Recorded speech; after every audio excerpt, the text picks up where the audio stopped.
Oi, eu sou Ben Scully, da Universidade de Joanesburgo, África do Sul, e eu falarei sobre o trabalho informal.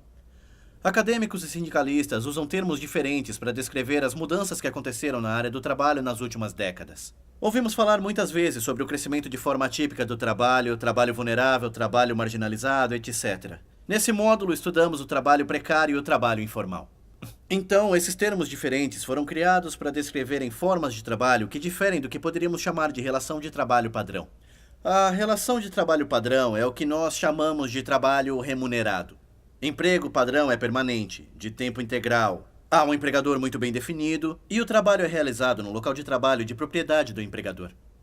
Uma das razões para termos tantos termos para descrever as formas crescentes de trabalho não padrão é que há uma enorme diversidade entre os trabalhadores que têm empregos que estão fora da relação de trabalho padrão. Até a última década, sindicatos e estudiosos mantiveram-se atentos às formas de trabalho não padrão e tenderam a focar no papel dos empregadores, que empurram os trabalhadores para o emprego não padrão, para práticas como a subcontratação ou a redefinição dos empregadores como contratantes independentes. Esse tipo de trabalho se dá pelo que o estudioso de questões do trabalho, o sul-africano Teron Yon, chama de precarização vinda de cima. Isto é, trabalho vulnerável que é criado pelos empregadores que estão tentando evitar suas obrigações legais para com seus funcionários.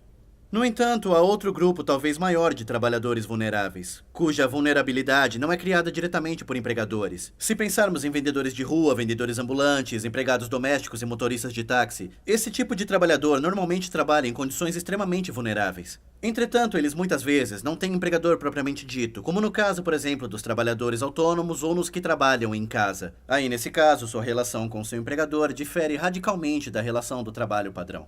Estes são os que chamamos de trabalhadores informais. O trabalho informal é uma forma de trabalho vulnerável, que é o resultado do que o Teron chama de precarização vinda de baixo. Isto é, ela é criada não só por tentativas patronais para fugir da lei, mas também pelo grande número de pessoas que são incapazes de encontrar empregos padrões e são forçadas a criar seu próprio meio de subsistência fora do mercado de trabalho formal.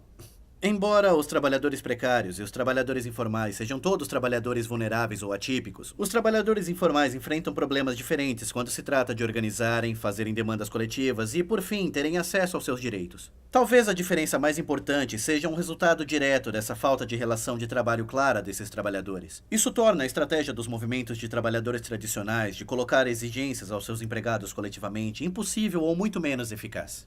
Como resultado, esses trabalhadores estão propensos a dirigirem as suas exigências ao Estado, já que os seus rendimentos de trabalho tendem a ser muito baixos. Outra especificidade dos trabalhadores informais é que estes rendimentos são, geralmente, apenas um dos muitos recursos que se completam a fim de ganhar a vida. Esses trabalhadores muitas vezes têm estratégias complexas de subsistências que incluem depender de dinheiro enviado de parentes empregados, doações e subsídios do governo e acesso às terras. Por causa de suas diversas estratégias e por seus movimentos reivindicatórios serem direcionados ao Estado, as organizações e as ações coletivas dos trabalhadores informais muitas vezes são diferentes dos movimentos trabalhistas tradicionais. Elas costumam ser mais politizadas e as demandas se estendem além das questões diretamente relacionadas ao desemprego, para incluir precauções mais amplas de subsistência. Essa diferença tem causado debate entre estudiosos e sindicalistas de como esses trabalhadores poderiam ser incorporados a sindicatos existentes, bem como se eles podem ser acomodados sob o quadro legal existente que regula o emprego padrão. Essas questões permanecem em aberto, mas parece certo que a escala de trabalho informal em muitas partes do mundo, em particular no sul global, requer ativistas e formuladores de leis que estejam dispostos a experimentarem e a estarem abertos para estratégias inovadoras, a fim de ajudar trabalhadores informais a terem acesso aos direitos e proteções que, em sua maior parte, lhe foram negados.